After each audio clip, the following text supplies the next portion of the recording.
ورحمة الله وبركاته. أعوذ بالله من الشيطان الرجيم. بسم الله الرحمن الرحيم. الحمد لله. الصلاة والسلام على رسول الله صلى الله عليه وسلم وعلى آله وصحبه ومن والاه. I just want to begin by welcoming everyone to tonight's event at the Valley Ranch Islamic Center, joint program with Helping Hand for Relief and Development, inshallah. It's a very unique program. We'll be going over our reflections from a trip that we took. I think everyone's well aware, many of you have been following on social media, our trip to Jordan. And I'll just give a brief introduction to the trip, to the organization that was behind the trip, inshallah, and we'll have our youth from the community go into more details, share their reflections, inshallah, about the trip and what they thought, inshallah. So this was a trip organized by Helping Hand for Relief and Development. Alhamdulillah, we've been in existence for about 10 years now. We're working currently in over 50 countries around the world. And our objective is more on the development part, so relief and development. And you'll see throughout the presentations how our goal is not just to provide help or assistance or a handout, but really to uplift, to motivate, and to have the recipients of your donations and your charity to self-sustain themselves and to provide for themselves long term. And so Helping Hand, alhamdulillah, has been organizing these trips to a few different countries. We started with Haiti in 2010 when the earthquake struck there.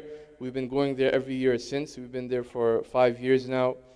For Jordan, this was our second year going to Jordan. And our goal, our main purpose is to just take youth from this country over there to have them really experience what poverty feels like, to see for themselves, to assist with their own hands, to soften their hearts when they interact with the refugees, with the orphans, and so on. And so our goal is really to give a long-lasting impact for youth in this country who, alhamdulillah, we're so privileged, so blessed to be living in this country and to have what we have, to just give a small portion of that back with our time and our efforts, and to kind of just experience what people have been experiencing for a very long time. This year, alhamdulillah, was the most we've ever had on any of our trips. We had 16 brothers, we had 21 sisters, just youth. So these are all students, college students, and a few young professionals that went on this trip. In our work in Jordan, alhamdulillah, we've been there for now 3 years, and we have a staff of over 20 now in Jordan that are working full-time, working there on the ground. And so we were touring with them pretty much. They were taking us, showing us what they go through on a daily basis, the work that they do. So again, as I mentioned, our goal is just to take youth, familiarize them with the situation over there, for them to get involved. We worked mainly with Syrian refugees. We spent 1 day working with Palestinian refugees. We spent a lot of time with orphans over there as well. Helping Hand is sponsoring over 2,100 orphans, mainly Syrian orphans, some Palestinian orphans, about 300 Palestinian orphans, a few local Jordanian orphans, but roughly 1,800 Syrian orphans that we're currently sponsoring over there. And also to visit some of the historical sites. We visited the cave of the 7 sleepers from Surah Al-Kahf. We visited Salahuddin Ayyubi's castle. We visited some of the graves of the companions and some of the more historical sites over there as well, such as the Dead Sea and so on. So, and these are numbers that you already know, the refugees. This was from last year, but well over 11 million now, either internally displaced in Syria or throughout the world. Lebanon, Turkey, and Jordan have the most. Lebanon has the most, and as I mentioned, they have the worst arrangements, you could say, for the refugees.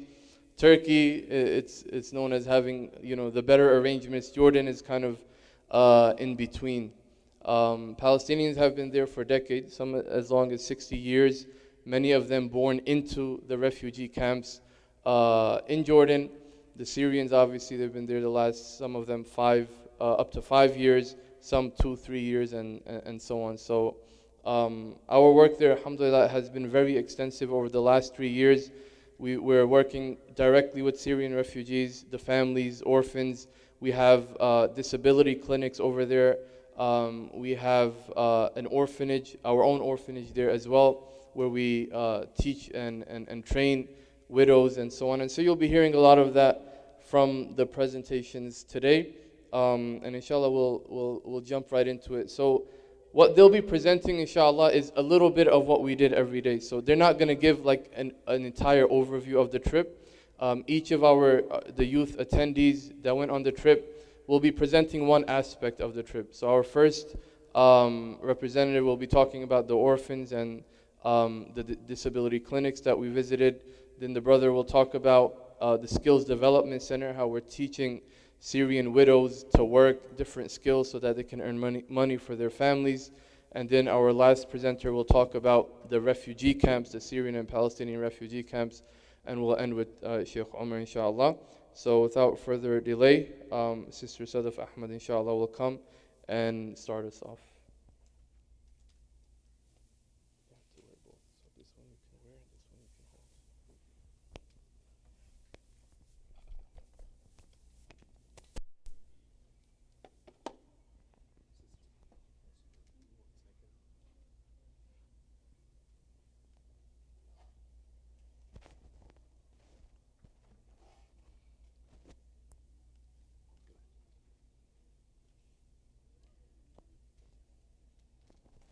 Assalamu alaikum. So alhamdulillah, I had the opportunity to be one of the attendees on this trip, and it was honestly a life-changing experience.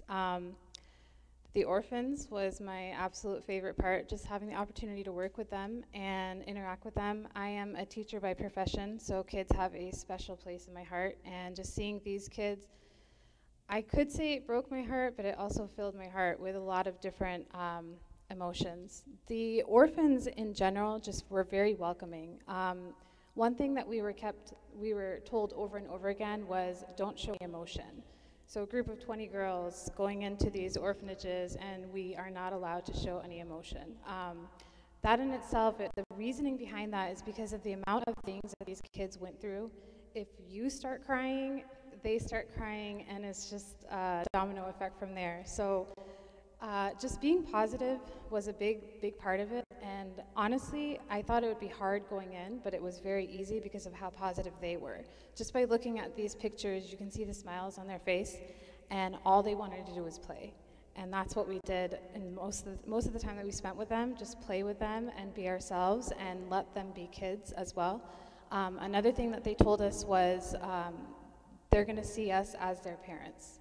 Many of the kids lost their parents, or they lost an adult that was important to them in their lives. So immediately, as a group of women coming in, they saw us as important role models, important adults in their lives.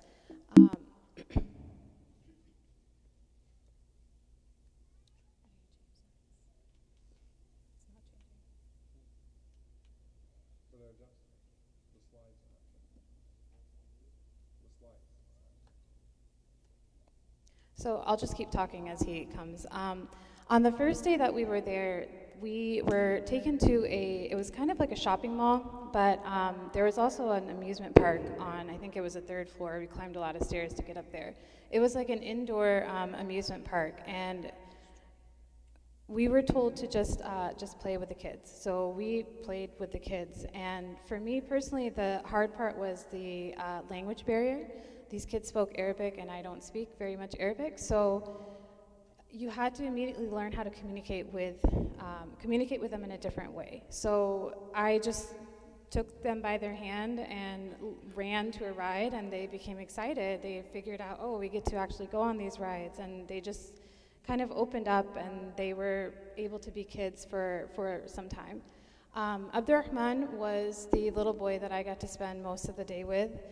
in the amusement park. And at first he was very shy, but once he saw that I was just there to play with him and I'm not going to do anything else, he opened up very quickly. Abdurrahman has 5 brothers, so it's a family of 6 boys altogether. And his mom I got to meet with, and her name was Hannah. So their story, they're from Syria, and they fled to Jordan 4 years ago. So Hannah's family, that whole family, they were just civilians. They weren't taking part in the war in any way. She had spoken to her husband 10 minutes prior, and her husband told her, "I'll be home in 10 minutes for dinner. I'm on my way." 10 minutes passed, he doesn't come home. So she starts getting worried, but doesn't think too much of it, and she hears a knock at the door.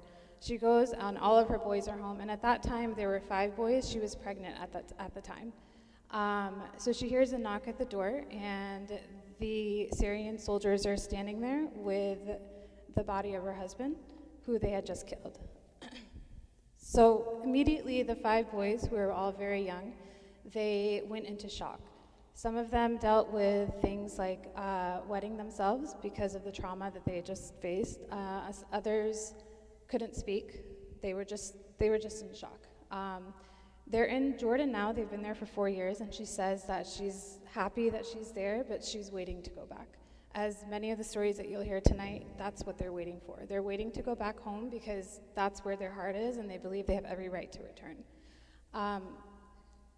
So she has 6 boys. She's living in Jordan right now, and they're in an apartment, and generally they're happier, but she kept talking about how she will return home and she will meet her husband in Jannah.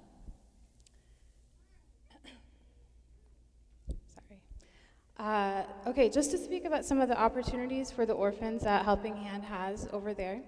Starting on the right side of the screen, we visited an orphanage that was sponsored by Helping Hand, and there were several kids there. We were sitting outside, kind of in the general yard area, and they welcomed us, and they kind of talked to us about what they're doing with the kids there. Many of the kids that came were not able to read or write when they first came there, so Helping Hand has some programs there where they are teaching them Quran. So unfortunately, I don't believe the videos are working here, but when we were in those yards, in this particular orphanage, they were reciting Quran for us and telling us all that they achieved. So there were some kids there that in the year that they had been there had already memorized about half of the Quran. And they were continuing to, that was their goal. And that's the goal that Helping Hand has as well for the people they have on the ground there that are working directly with these orphans, is to help them understand the Book of Allah because no one else is teaching them. So. The farm was another opportunity where we visited this gentleman in the middle, and I can't remember his name, but he's the owner of the farm. And it's just a very open area. We got to go there and we had breakfast with the orphans one morning. And we also visited kind of just the other sections of of the farm. We got on a bus and just kind of drove around and saw the area. And the picture on the far right is a group of young boys who are, again, just reading Quran, memorizing. And we got to hear some of their stories. We spent most of the day, since we were the girls' trip, we spent most of the day with the girls. And again, it was kind of awkward at first. I was stuck with a few teenagers, not stuck with, but I got to spend some of the day with some of the teenagers, and it was like, well, they don't want to play, they want to talk and kind of do their own thing.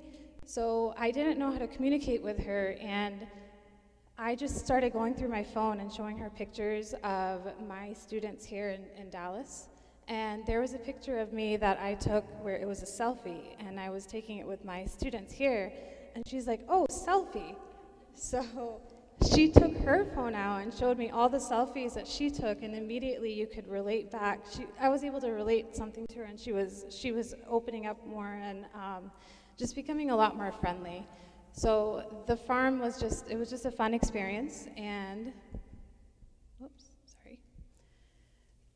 there was a water fight. So again, going back to the point of where these kids just want to have fun, one of the younger orphans that day challenged one of the sisters in the group. She kind of gave her a dare, and she's like, "I dare you to, take your shoes off and jump in the fountain." There was a fountain there. It wasn't a running fountain. There was just some water at the bottom. So of course, we're there to do anything that the kids want us to do. So we got into the fountain and just started getting wet. And that went from getting your feet wet, dipping your feet in the fountain, to a full-on water fight. You can see by some of the pictures, there is a video here again. Oh. I know.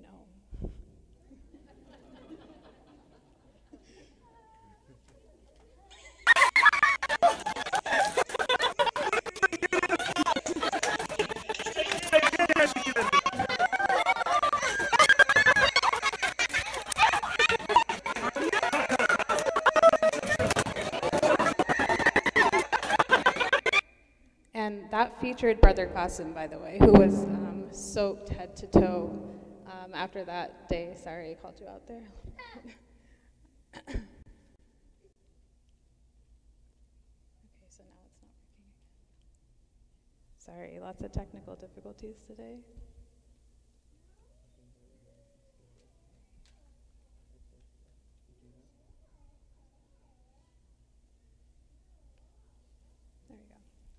Okay, another area that we visited were the disability centers. Again, these are disability centers, but a lot of the kids that were there were orphans as well.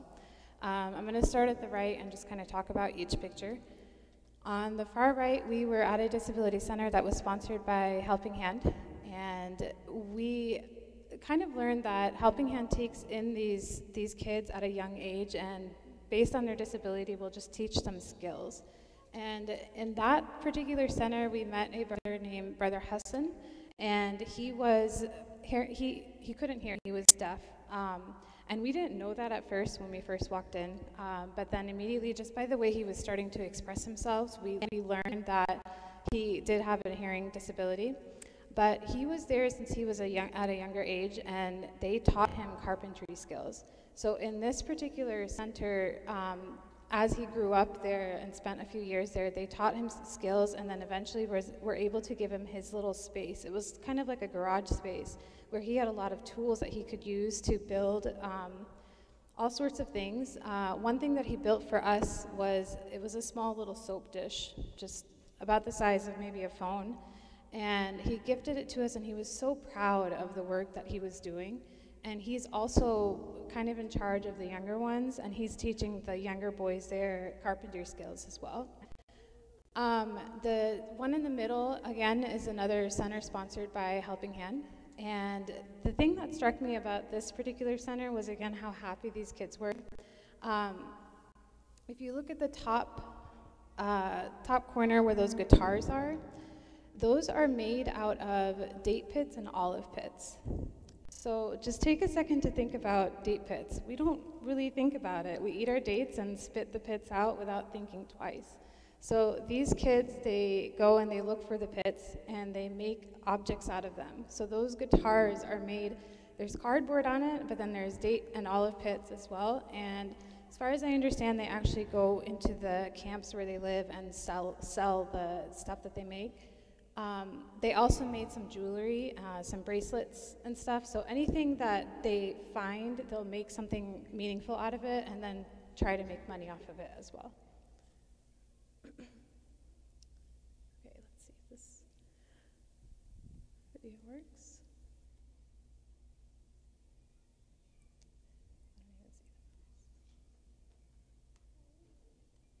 This is just a little girl we met in that particular center.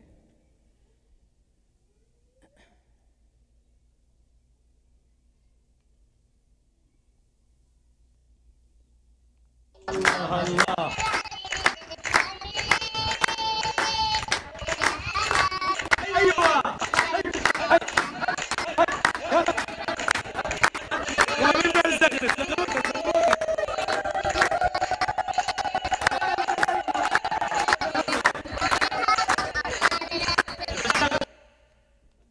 So her name is Tasneem. She's about 8 years old. She has a disorder within her bones, so she probably won't get much bigger than she is right now. And I believe she has a sister as well, and her sister also has the same disability, so they look like twins. But they were both very happy that we were there. It was a really good experience. This is a test for me with this computer and presentation. Thank you for being patient. There we go. Okay, so I called this slide. It took me a while to think about what to call this slide because it was unplanned. It was a detour. So we were planning to go to a particular refugee camp, and it just didn't work out. And so we went to this building, and it was, imagine what an apartment building is to us. That's what it was. It was a very large building, and this particular building was sponsored by a businessman who lives in Saudi Arabia. The cost of it is about $114,000 per year.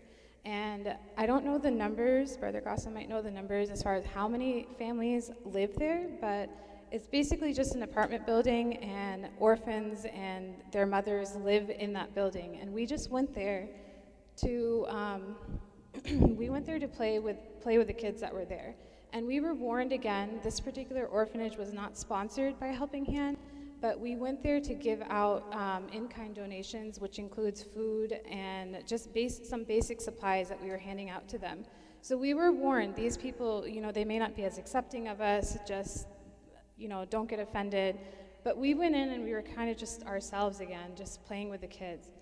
And these were two little girls that we got to meet. So I'm going to tell you their story and then I will wrap it up. But fair warning, this is probably the most emotional part. These little girls were, on the left in the checkered dress, her name is Sham, and on the right in the polka dot is Tasneem. I believe Tasneem was 6 years old at the time, again from Syria, and they had a grandmother at the time, and she witnessed, the older little girl in the polka dot dress, she witnessed her grandmother get killed with a shrapnel bomb. And as far as I understand, the shrapnel bomb is the one that releases nails and bolts. And so it's a pretty graphic scene if you're imagining it in your head. So Tasneem actually witnessed her grandmother die in front of her, and it was so severe and intense that her intestines came out. So Tasneem witnessed all of that, and being a child at that young age, she went into complete shock. And she didn't talk for months. She became completely traumatized. So when we met her at this particular orphanage, again, we don't know their stories. We're just there to play with them. So we didn't know what they were going through. But the cell phone, we pulled that out, and immediately she just started playing. She just wanted to be a kid. She wasn't talking much, and so we found out when we heard about her story, we found out that she was getting psychiatric help when she reached Jordan. They had been in Jordan for a few years, and she just recently started talking in complete sentences again. So alhamdulillah, they're making efforts to help these kids, but it just kind of gives you an insight on what some of these kids are going through at such a young age, and it really allows you to be more thankful for everything that you have. I'm going to hand it back over to Brother.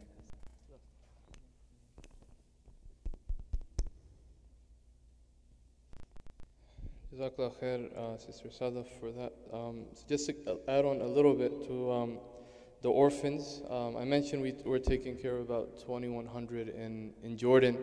We have about 15,000 that we take care of all over the world. So what that means exactly is, and you might have heard, $1 a day to sponsor an orphan and so on, but what does that really mean? So for us, when we adopt an orphan into our organization, the basics are met, obviously food and shelter and clothing.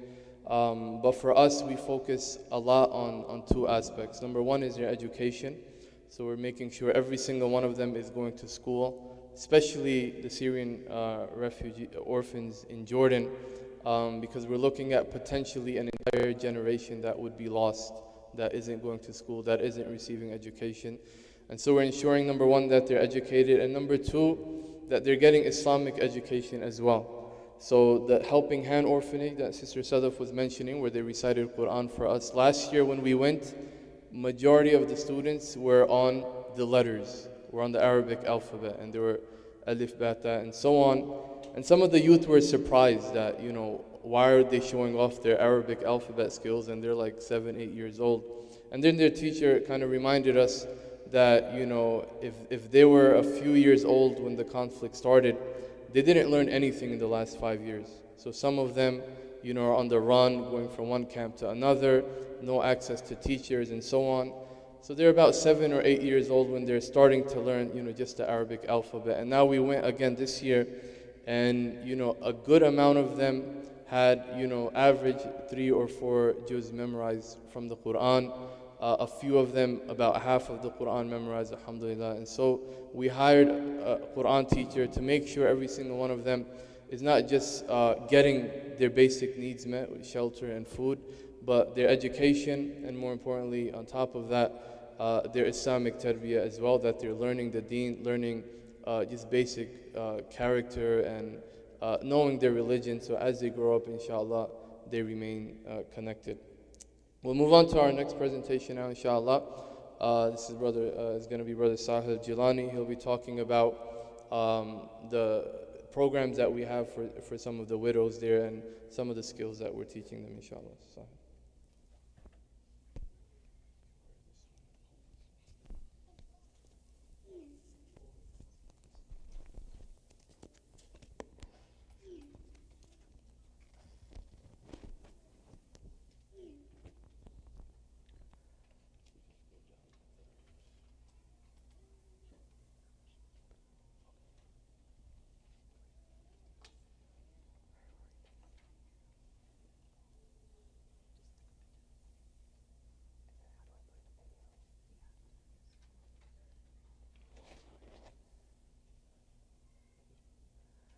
Assalamu alaikum. My name is Sahil, and I will be talking about the Skills Development Centers.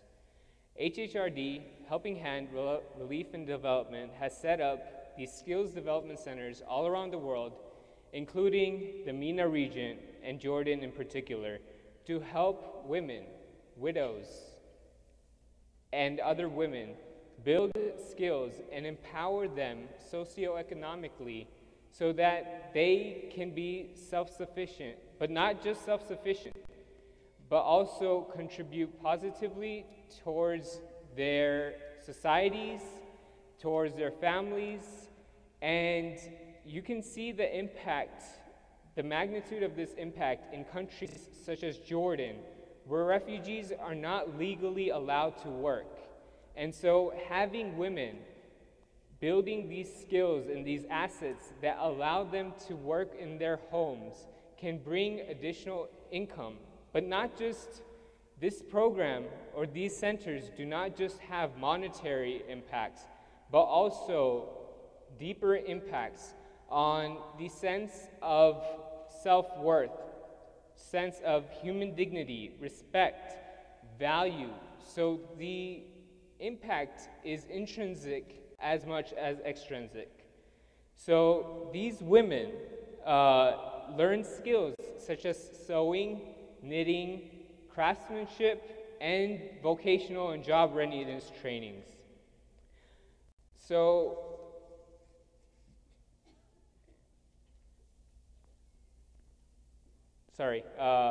just getting used to how to work this.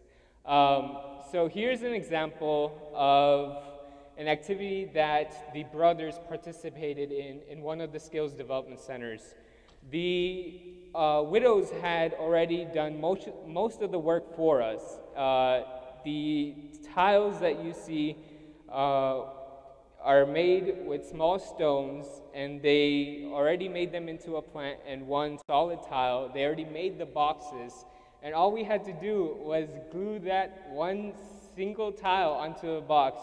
But we still managed to mess that up and either glue it upside down or in the opposite direction. So mashallah, I have to hand it to these women and their hard work. And here's a small clip of our activity.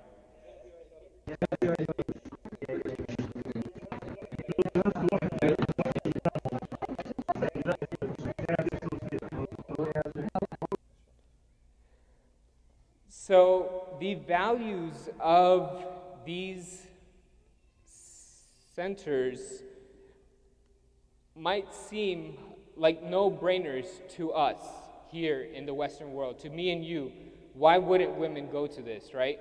But for various different reasons, they're either not able to or they're hesitant to attend these workshops, these classes, these 6-month-long classes of 120 or so hours, after which they get either a diploma or a certificate or a certified diploma.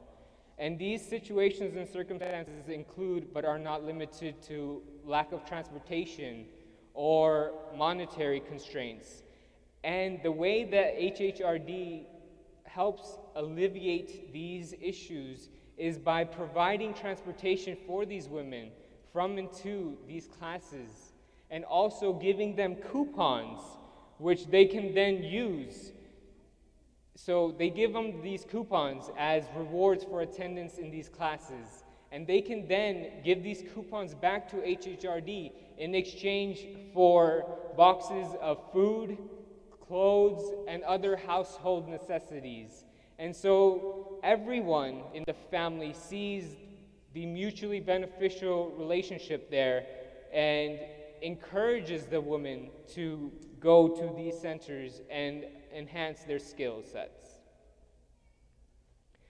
The goal of this program or these centers is not just to have these students or these widows in the classroom develop their skill sets, but it's much broader than that. The goal is to have these women then return into their communities and their societies and teach women there the same skills that they have then learned. And so you could see the mass trickle-down effect of a center like this.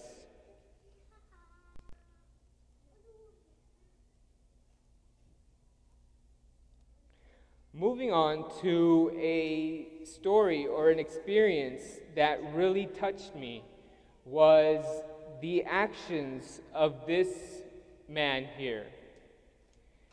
This man walked over a mile in the sweltering desert to welcome us at his not-so-nearby neighbor's tent, where we were transitioning that neighbor from a tent to one of the caravans that you will see Sister Hannah talk about.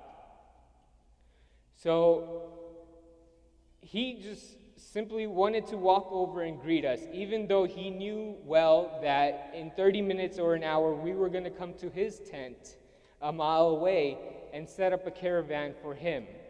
So he walked almost barefoot, without water, in the desertous terrain that you see there, just to greet us. So what I want to touch on is the ethics, the morals, the values of Islam that this man and so many like him embody, that we met, the refugees, the widows, the orphans. MashaAllah, they have some of the strongest faiths, iman, that I have ever seen. They're always thanking Allah for the blessings that they have been given. It's always Subhanallah, Alhamdulillah. It's never asking Allah, why me, God, like we hear in the Western world today. And I'm guilty of this too, for petty problems like a broken cell phone or spilled Starbucks or Friday rush hour traffic. So, mashallah, their iman, their faith is so strong. Other values that they encompass are the values of hospitality and generosity. For example, this man was so adamant in inviting us to his tent for lunch. Now, mind you, this is a group of 20 or so grown guys coming to eat lunch from the little that he has, that he has to ration out over the month. He probably knew that he was gonna run out before the month was over. Luckily, we were able to convince him to settle for tea instead of lunch.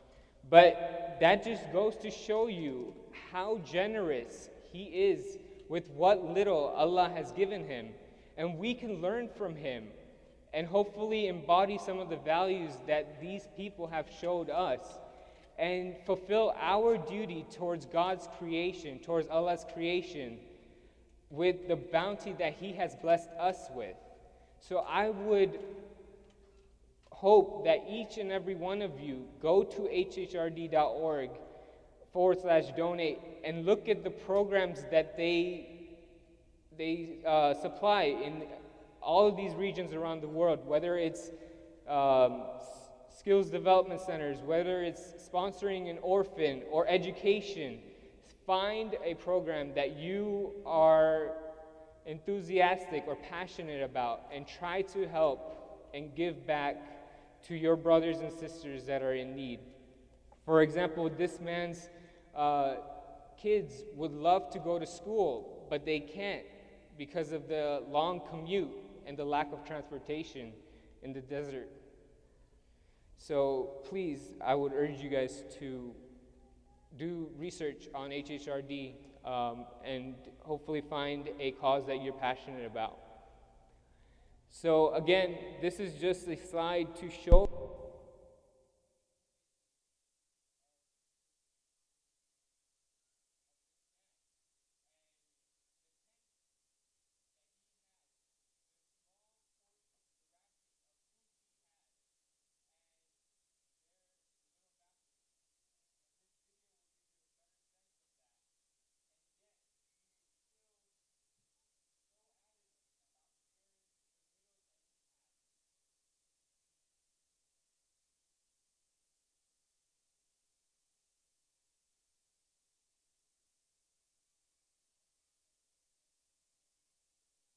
السلام عليكم.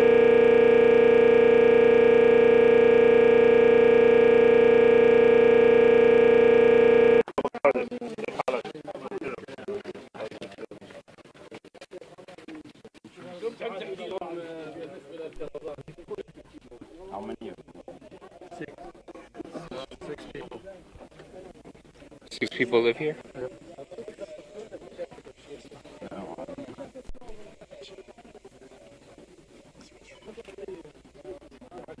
So you saw a brief snapshot of his kitchen and the little ration. Maybe you weren't able to see it, but it's definitely a little ration of food that he has to carefully spread out over the month. So a little more on his story. He lives less than a mile away from the Syrian border. And so he can see his homeland, but yet he feels so helpless knowing that he can't return or he can't help in any way. But hopefully, we try to do our part and help him and the many others like him. With that, I'll turn it back to Brother Qasim.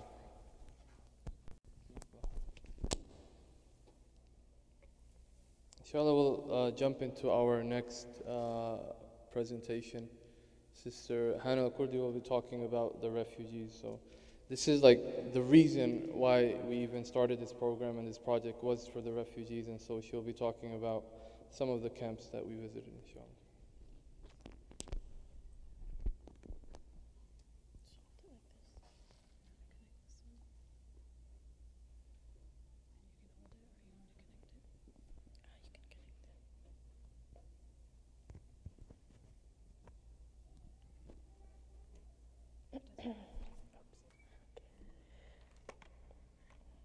Assalamu alaikum.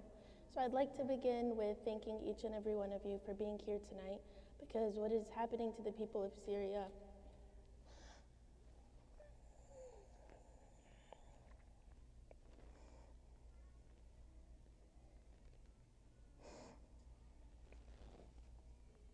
that happened a lot sooner than I thought. So what you see online, what you see on television, it's real, and it's a lot more than I ever could have imagined. Being Syrian, I've always had a very strong connection to the people of Syria.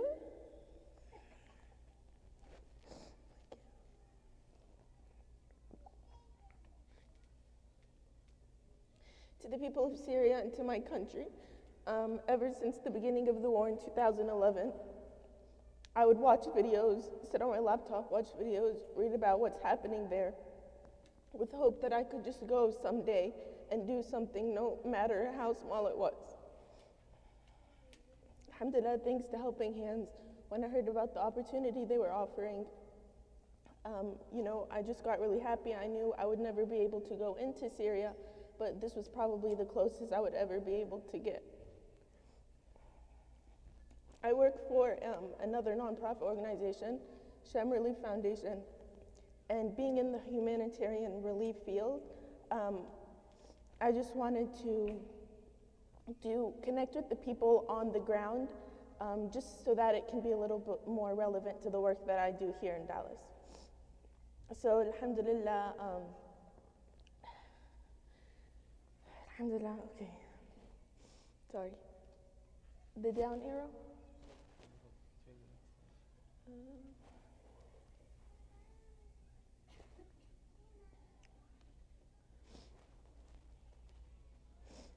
Okay. So throughout our trip, we were able to visit different Palestinian refugee camps as well as Syrian refugee camps. Of course, the Palestinians have been there for a lot longer than the Syrians, so their conditions are slightly better than the Syrians. You can see here their homes are made out of concrete. There's not much supporting on the top besides like a sheet of metal and some bricks. So of course, whenever it rains, the rain goes through, flooding their homes and everything. Of course, the Palestinians, their situation is a little bit more permanent. They've been there longer.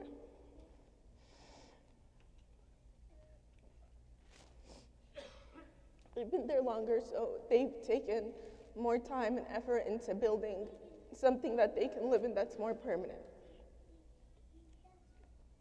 So these were actually the Gaza refugee camps. This family here on the right, it's a mother. She lost her husband. She has 8 children. Her youngest son, Ala, the day after we left, he was scheduled to have a colon surgery.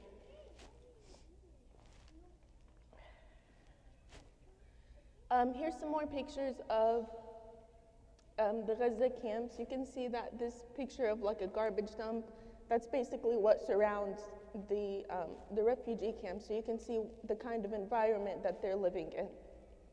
The kids are just walking barefoot, but regardless, there's dirt on their face. Regardless, they came to us running and just said hi to us and asked us to go and like see the animals that they play with. The picture on the right is another refugee family that we visited. This mother, her husband passed away, and so she married her brother-in-law so that he could help support the family. I believe she had 6 children, and as you can see, one of her daughters was serving us some juice and soda, and then a couple of the girls from our group overheard her telling her son that, this isn't gonna be enough for all of the girls, so here's some money to go and buy some more. And I mean, they barely have anything, but they offer us the little that they have and even more. So now we get to the Syrian refugee camps. As you can see, these are a lot worse because they live in actual tents. A lot of you guys are probably familiar with Zaatari camp. That's the biggest refugee camp in Jordan. Unfortunately, the situation there is very hard. Unsanitary conditions, there's diseases, there's dirty water. So a lot of people are leaving Zaatari, and we actually weren't able to visit that camp because it's just unsafe and dangerous. So people who we saw in this camp have actually escaped Zaatari and set up tents in just different places. And they actually built them themselves with just sheets that they have and just clothing. So, yeah.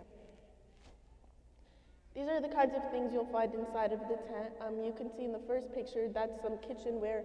You'll find that in some of the tents. Other tents don't have anything. In the second picture, you can see there's like some padded cushions on the floor that the families can sleep on, can sit on. Other tents don't have anything, they sleep on the dirt. In the first picture, I sat with this family inside of their tent and heard about their story. The whole family, like the extended family, lives inside of the same tent. The woman, all the way, I guess, on you guys' left, she told me about her story. She was in Syria with her family, and a bomb dropped near her. Basically, like, she just like dropped to the floor. She passed out. Whenever she woke up at the hospital, her whole arm, her left arm, was missing. So then her and her family, they went to Zaatari. They walked to Jordan, Syria to Jordan. They went to Zaatari, and she met her husband there. She married him. They had their daughter, the one you see in the picture. And then he said that he would be going back to Syria to check on his family and be coming back. A couple days later, she received the news that her husband was shot and killed. And then in the next picture, you can see how, that's how they make tea and store all of their items. And then more pictures of the camp, of the tents. You see how they're supported with rocks on the bottom and just wooden stakes. So of course, in windy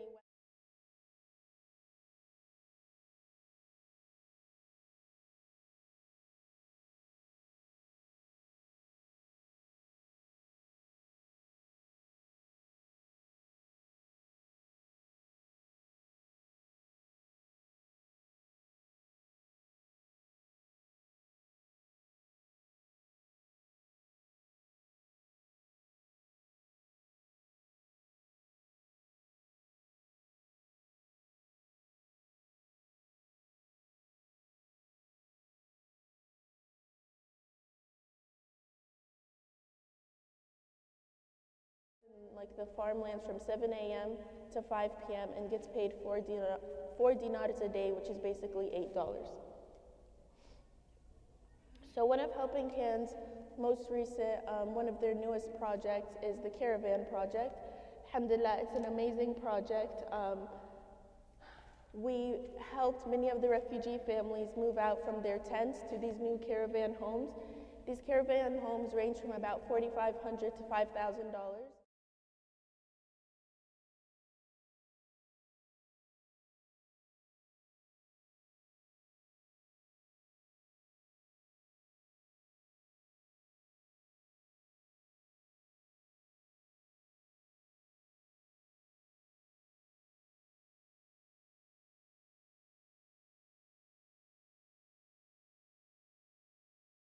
Space, even if it was just one room, just a closed space so there's no scorpions or snakes or like rain getting in. So whenever they saw this, they were really grateful for it, alhamdulillah. The group of girls, of course, we went inside of the tents, we carried everything for the families and everything, and I remember one of the ladies was so embarrassed, and she was like, "You guys can't do this, you can't carry this stuff for us, this is our job." And she kept pulling it away from us. And we told her, "We're here for this purpose. We want to help you. We came here to do this for you. It's the least we can do." So, alhamdulillah, it's a very good project that Helping Hands is trying to get as many as they can. Here's some more pictures of when we helped them move and delivered the caravan homes.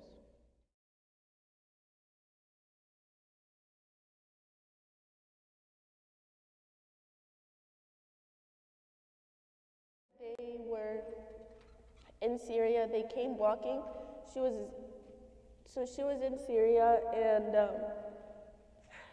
she was at home, and she heard the bombs. She heard bombs getting closer to her house. She was pregnant at the time, and she had a daughter with her, and her eldest son was sleeping.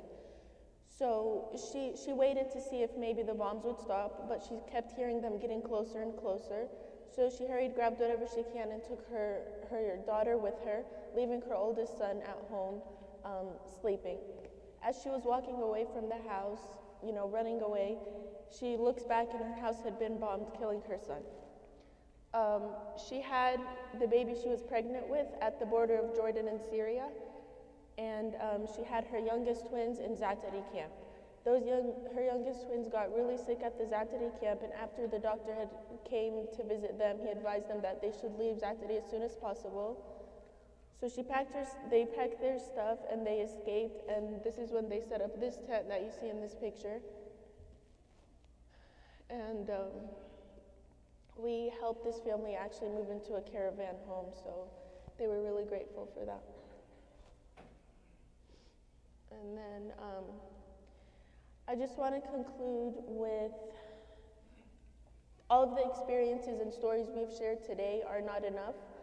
It doesn't explain like anything that we've seen and even the things that we haven't seen.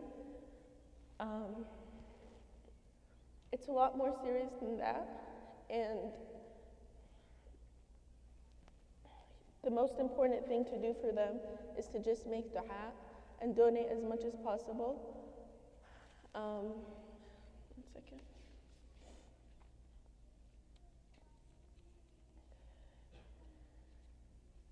So I just want to remind everybody that not every single one of us is going to have the opportunity to go overseas and visit these refugees and everything. But take advantage and visit the local refugees that are here in your own country. Visit them, sit with them, talk to them, support them, keep in touch with them. And inshallah, that's the best we can do. And then I just wanted to thank Helping Hands for giving me this amazing opportunity. It's a trip that I will never forget. And of course, my amazing parents who allowed me to go on this trip and the support. I'll never forget that. And I'll pass it back to Brother Qasem, inshallah.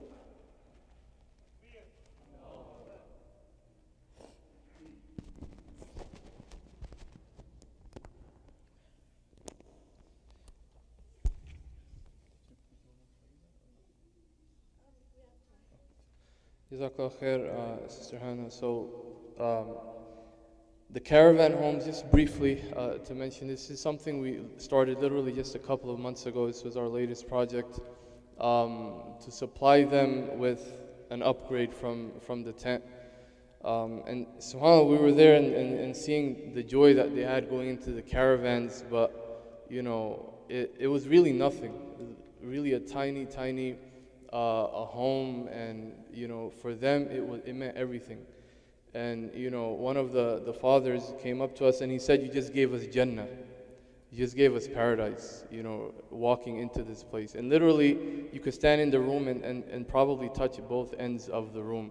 But for them, this was everything. For a couple to finally have privacy, you know, from their kids, and have a bathroom that's not a hole in the ground, in the desert, in a 2x2 area. And subhanAllah, this was something that they really were just grateful for having. And for us as you know, Americans going over there, it really put us to shame, the things that we complain about, and just alhamdulillah, you know, made a lot of the youth more grateful for what they have as well. And so we've provided about 40 to 50 homes so far in these camps. These, as Sister mentioned, are not Za'atari camp. Everyone always asks, did you go to Za'atari? How is it there? And so we focus on the areas where no one else is going. So these camps that you saw, they have no names. There's no name for these camps. These are literally random camps, you know, outside of Za'atari area, very close to the Syrian border. And Helping Hand, alhamdulillah, is because Za'atari has the help that it needs, or you know, at least some assistance, and people are even getting stipends and so on. These are areas that absolutely no one is going and are completely neglected. So we decided to focus on them. And so our goal is, inshallah, to provide every single one of these families living in a tent, an actual home for them, so that they can, you know, have somewhat of an upgrade. Obviously, it's still nothing. You know, we even have derogatory terms for people who live in these type of homes here in the U.S. But these are people who are saying this is our Jannah for us. And you know, said we were up the last 24 hours just constantly making dua for you guys when we found out that we're getting our home today. So keep them in your du'as, in your thoughts, inshallah. We'll have Sheikh Umar come and conclude for us. Bismillah.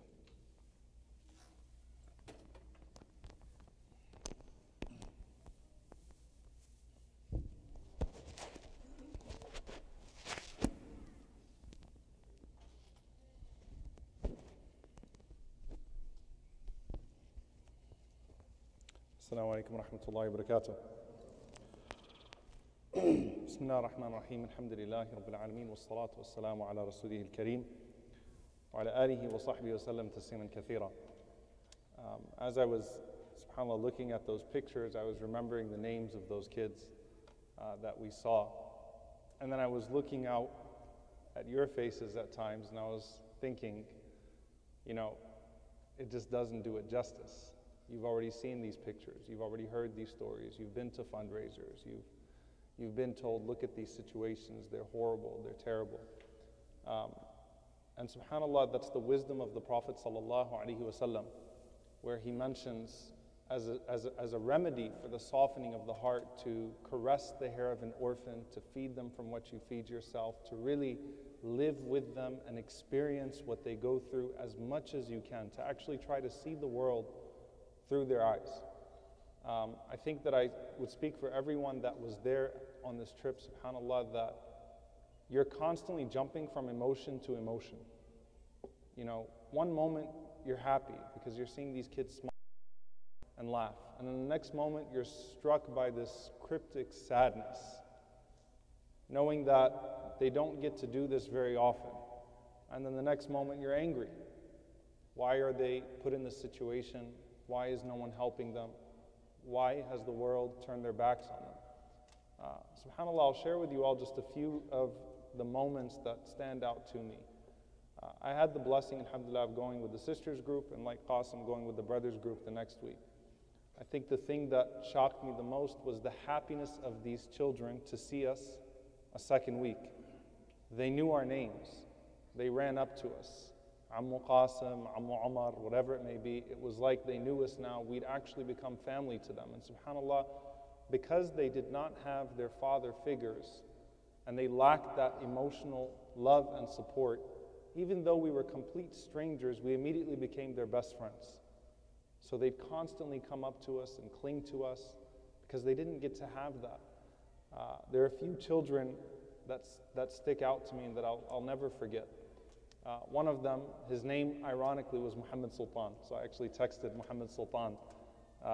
Those of you that don't know Muhammad Sultan, obviously longest hunger striker in history, who alhamdulillah got out of the prisons in Egypt after the coup in Egypt. I texted him from there, subhanAllah, that the orphan that was with me for a long time, his name was Muhammad Sultan. And Muhammad was from Gaza. And Muhammad, immediately, me and him became best friends. He would come and sit in my lap. He'd take my hat, he'd play with my beard. He'd sit there and kiss me randomly on the cheek. And we would chase Qasim together and try to take Qasim's hat as well. And subhanAllah, as we were playing, and every single game we'd play, he'd hold my hand and he'd say, Ammo, we're playing together, right? So if there's a beanbag race, whatever it is, if they're playing soccer, we're holding hands. He wouldn't let go of my hand. When we passed out juice boxes, he yelled at the helping hand staff member who was passing out the juice boxes for not giving me a juice box. And when he gave me a juice box, it was a different flavor, and he was upset about that. So he said, give him the same one that you gave to me. SubhanAllah, I'd only known him for a couple of hours. But just like that, he never had a father. He didn't have that father figure. He was immediately willing to give himself emotionally because he didn't have that experience. And as cute as it was and as beautiful as it was, subhanAllah, that thought to me that he doesn't get this opportunity. And this is his makeup. This is what he's trying, this is how they try to compensate those few moments where someone will come out to them. They are ready to give themselves, give their all just to be with you. And the thing that broke my heart the most, subhanAllah, was when we were leaving. Obviously, he didn't want us to leave, and he asked me, "When are you coming back?" That is the most difficult moment I think I can remember in my entire life. When are you coming back? Because I had no. I couldn't lie to him. And a lot of times you could tell these kids have been lied to so much that they don't trust anything that you have to say. When we went into the refugee camps the first time, the first week with the sisters group, and we took some soccer balls.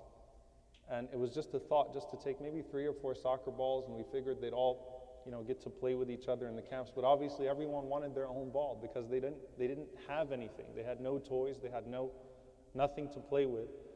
And there was this one kid who I promised a soccer ball. He came up to me and he said, Ammi, bitwa'idni bi qura? Like, you're going to get me one, you promise you'll get me one, you promise you'll get me one. I said, I promise I'll get you one. And they didn't have one in the car. And I told them that, inshallah, next week I'm going to bring you one. I'm going to find you and bring you one. And he wouldn't believe me because he was like, are you sure? Are you really coming back? Are you really going to bring me one? Are you really not going to forget me? SubhanAllah, these kids have been through so much that they don't know what to expect anymore. Ala, who was the last of those 8 children who had the colon issue, his mother, Al-Harith, was joking about how, she was saying he's a dallur, he's spoiled, right? He was clinging on to us because he actually never knew his father. He never knew his father. He has no recollection whatsoever of his father. So having someone to cling on to and just pretend that that's his dad for a day, put me on your back, take me over there, take me over there, it meant the world to him. And he still had the colon issue that he had an operation that was due after that. The little girl, Raw'a, there was a little girl named Raw'a that was actually in the tents. And this girl, subhanAllah, had a smile that would light up the entire world. And the second week when we went there, she came running up and she started to scream out, Ammu, Ammu, badakkirni, do you remember me? Do you remember me? And subhanAllah, I didn't actually remember her name. So one of the helping hand staff actually whispered into my ear and I said, oh, Raw'a. She was so happy. She couldn't believe, subhanAllah, that someone remembered her name. And these kids didn't want you to put them down. SubhanAllah, they did not want to be put down. In 5 years, for many of them, this was the only time they'd actually been held, that they'd had that opportunity.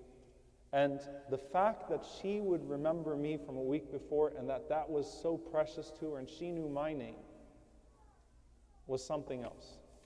And subhanAllah, when we were leaving the second week, she actually said in Arabic, who are you bringing next week? Because they thought that this was going to become a thing because we had the sisters group one week and we had the brothers group the next week. So there are a few things that I'd like to share with you all, subhanAllah, that completely changed all of our perspectives. I think one of the most shocking things to everyone that was on the trip was the fact that these people seem more content with their situation than we are with our situations. They seemed happier than us. They literally have nothing. Some of them freeze to death in the winter. They don't have toys. They don't know if they're going to have anything to eat during the day. Anything to sustain them. But still, somehow, they seemed happier than us. And it's such a mystery, subhanAllah, to see them. These kids were so happy. That elderly man, subhanAllah, had this huge smile on his face, was, walking around, would put his arm around all of the youth and introduce them to his children, his grandchildren, and things of that sort. They seemed happy, they seemed content. And it made no sense to any of us whatsoever how these people seemed genuinely content. And it wasn't like they were putting on a show for us. They literally seemed happier than us. We took these little cheap plastic toys and these jump ropes. And subhanAllah, these are toys that our children would throw away after 10 minutes. Or they'd probably mock if we got it for them. These were nothing. The little boys didn't complain if they got a pink jump rope, and the little girls wouldn't complain if they got a green one, or these little cheap plastic toys. They were just happy to get something. And subhanAllah, it was like they'd been given a $100 toy. I mean, it was incredible to see that. And I can't tell you how many times as you're walking through those refugee camps, you want to slap yourself for all the time you've wasted your money, all the times you've complained. You sit there and you think about those $10 that you didn't think much about, that $100 you didn't think much about. You think about those times that you were extravagant. You think about the problems that caused you to complain and the things you complained to Allah about and the things that caused you to have a crisis of faith. And then you're seeing these people who arguably are the most unfortunate people in the world, but they're still content, they're still happy, and not one of them did we hear not praising Allah. SubhanAllah, it was amazing. The lady that was saying, Adkhaltuna al-Jannah, you've entered us into Jannah by putting them in a shack. It's like those shacks that you see in the back of a Home Depot or a Lowe's. And they've literally got the bars on the window, and to them that's Jannah. To them that's Jannah. The one lady, she had 11 kids, subhanAllah, and we sat in her tent, and she said that she spent the entire night praying Qiyamul Layl, making dua for us because she knew we were coming. So she told us, I spent the entire night praying for you. And she pointed to her young girl who had been waiting, who didn't sleep at night because they were so excited to see that little tiny shack that they were now going to live in. These were people that lived in normal homes. These were people that used to be doctors and engineers. These were people that had normal lives like us. And subhanAllah, now that little tiny shack that we were taking to them was a palace. It was a mansion. Children wait in anticipation for it. A woman says she stays up the entire night making Qiyamul Layl and asking Allah subhanahu wa ta'ala to bless it for us. And subhanAllah, as we sat with her, we asked her, can you share some sort of reflection with us?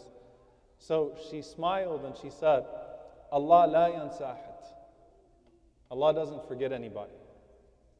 SubhanAllah, that was her response. Allah doesn't forget anybody.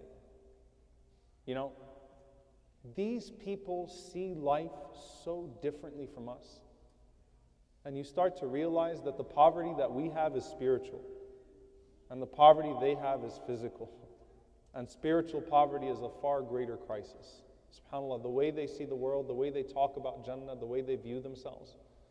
I also thought about Liya Barakat, rahmatullah alayhi, our three winners, because Liya, obviously, and Yusur and his wife, may Allah have mercy on her, they were working on a project for dental relief.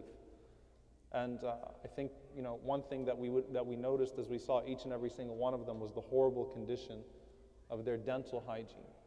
SubhanAllah, all of them. But even though when they smiled, their teeth are all decaying and they have all types of oral diseases, those smiles could light up the entire world. It was absolutely incredible to see the way these people can still smile. They still say Alhamdulillah. They're not bitter. They don't have vengeance. They still have hope. You know that old man that you saw with the big smile?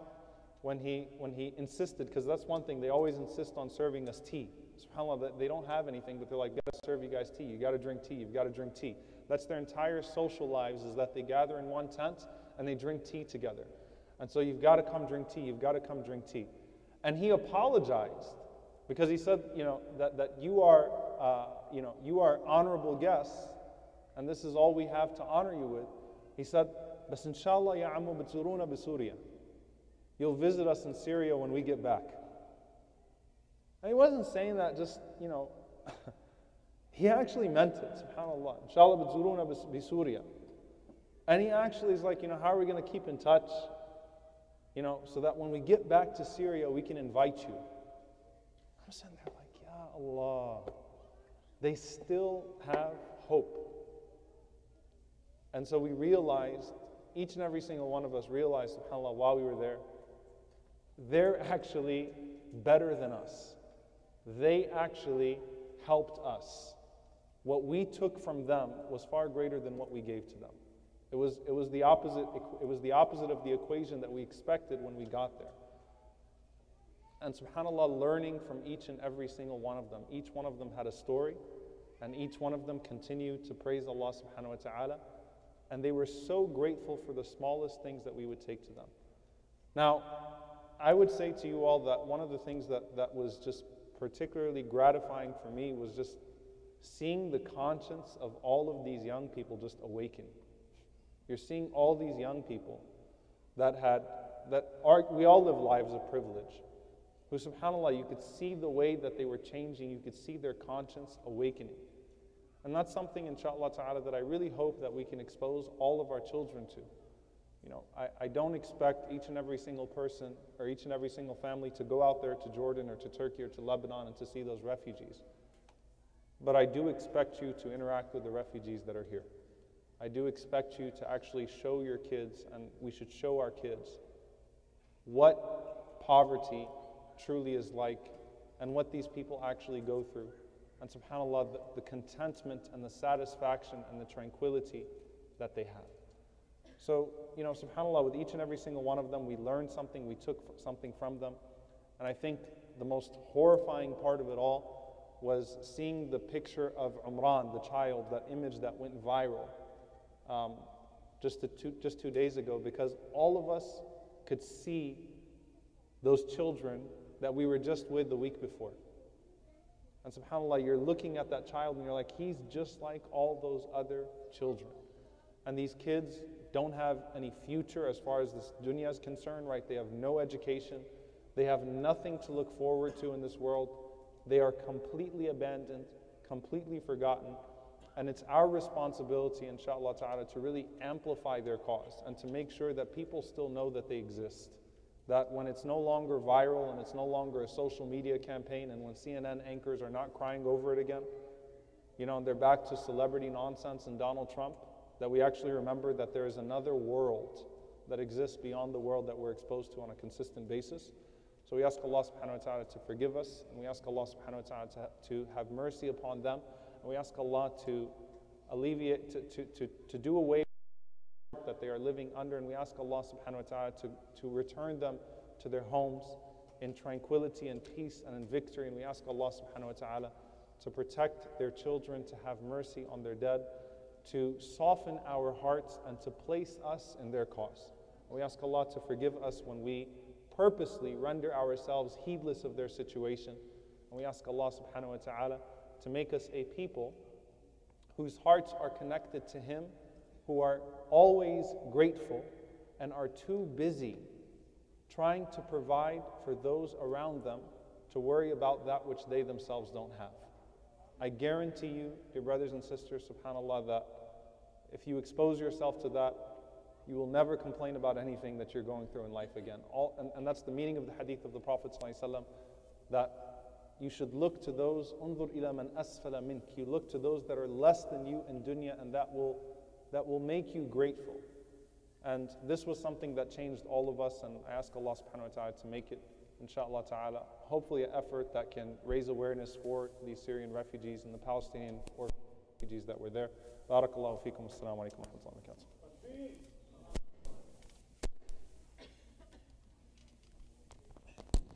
Just two things really quickly, inshallah. As you leave, we have a table on the brother's side and the sister's side to just see if you want to learn more about Helping Hand, inshallah, how you can help. And we have an office here in Richardson as well. We have a warehouse there.